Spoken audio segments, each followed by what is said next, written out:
Sathyajothi films பிரம்மாண்ட தயாரிப்பில் தனுஷ் நடிக்கும் கேப்டன் மில்லர் உலகமெங்கும் வெற்றி நடை போடுகிறது. தென்காசி மாவட்டம் கடையம் ஊராட்சி ஒன்றியத்தில் கடந்த நவம்பர் மாதம் கொண்டுவரப்பட்ட தீர்மானங்களில் மாற்றங்கள் செய்ய வேண்டும் என்று கேட்ட திமுக கவுன்சிலர் ஜெயக்குமாருக்கும் ஊராட்சி ஒன்றிய தலைவர் செல்லம்மாளுக்கும் இடையே கடும் வாக்குவாதம் ஏற்பட்டது. அப்போது தமது இருக்கையிலிருந்து எழுந்து கவுன்சிலரை நோக்கி சென்ற ஊராட்சி ஒன்றிய தலைவரை அங்கிருந்து அதிகாரிகள் சமாதானப்படுத்தினர்.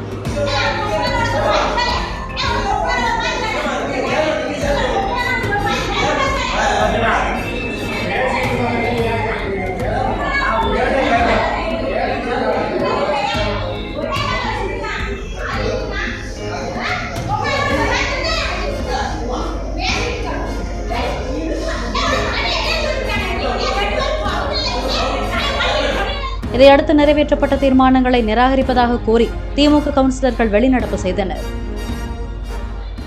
சத்யஜோதி பிலிம்ஸ் பிரம்மாண்ட தயாரிப்பில் தனுஷ் நடிக்கும் கேப்டன் மில்லர் உலகமெங்கும் வெற்றி நடை போடுகிறது.